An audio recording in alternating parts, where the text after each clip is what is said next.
España celebra el nuevo Acuerdo por el Clima emitiendo más CO2. El Acuerdo de París suscrito en diciembre de 2015 entra hoy en vigor.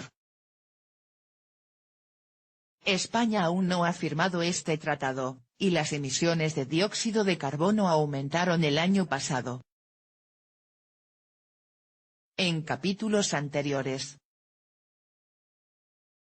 El 12 de diciembre de 2015, representantes de 195 países acordaron en París un protocolo mundial contra el cambio climático por el que se comprometían, entre otras cosas, a mantener a raya la temperatura media global cuando lleguemos a 2100. En los siguientes meses, los diferentes países fueron ratificando el acuerdo en la sede de Naciones Unidas en Nueva York.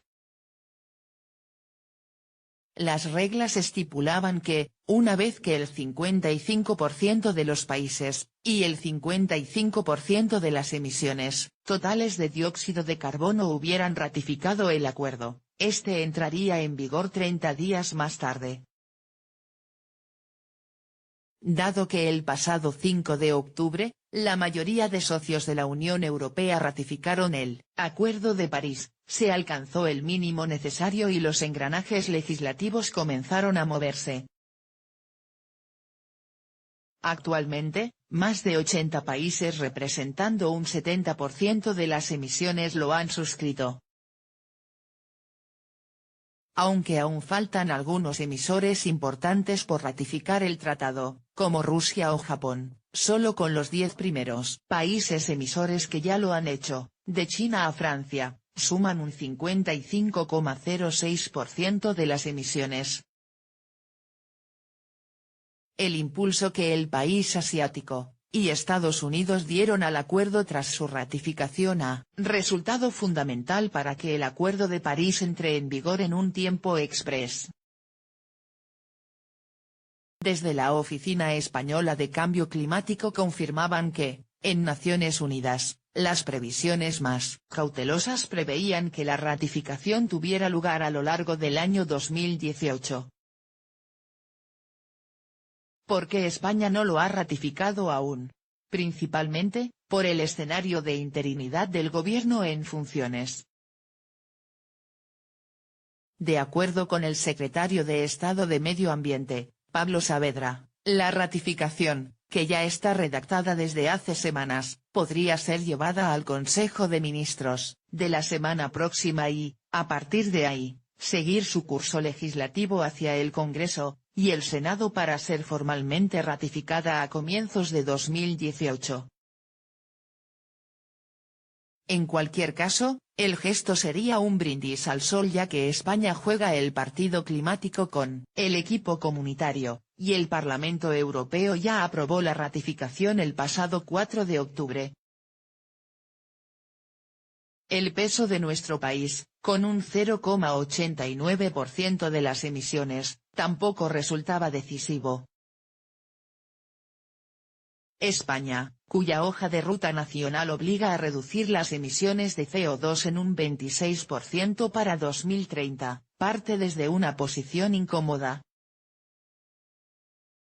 Tras la crisis, las emisiones han vuelto a subir, en particular, las correspondientes a plantas energéticas y fábricas, que en 2015 subieron un 10% con respecto al año anterior. Por otro lado, las de sectores difusos como el tráfico, que representan un 60% del total de emisiones, se redujeron un 0,5% en el último año. Las razones, según Saavedra, son tanto climatológicas como económicas. Por una parte, las razones meteorológicas han resultado en una bajada de energías como la eólica durante el año pasado. Por otra parte, el precio competitivo de los hidrocarburos como el petróleo o el carbón ha respaldado su presencia en el mix energético.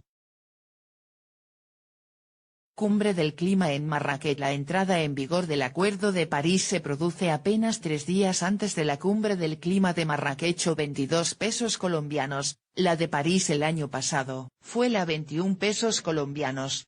La llamamos la COP de la acción, dice Saavedra, que ha reunido a la prensa en el Ministerio de Medio Ambiente para explicar las prioridades españolas en la inminente cumbre.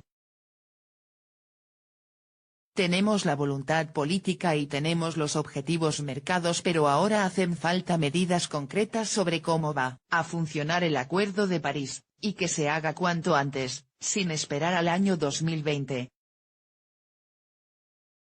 Los principales focos estarán puestos en, primero, los mecanismos de revisión, es decir, cómo ir haciendo planes de reducción de emisiones cada vez más competitivos, segundo, la transparencia o cómo cada país deberá informar de sus emisiones y, por último, los mecanismos de financiación de países ricos a países en desarrollo, esos famosos 100.000 millones de dólares anuales que empezarán a circular en 2020. La directora de la Oficina Española de Cambio Climático, Valvanera Olargui, cree que aún es pronto para conocer la posición de países tradicionalmente reacios a tomar decisiones relevantes contra el calentamiento global. Dados los tiempos de trabajo y la adopción temprana del Acuerdo de París apenas hemos avanzado, explica, cuando empecemos a sentarnos para hablar de temas como la transparencia veremos en qué posición están China, y otros países que suelen recular en estas cuestiones.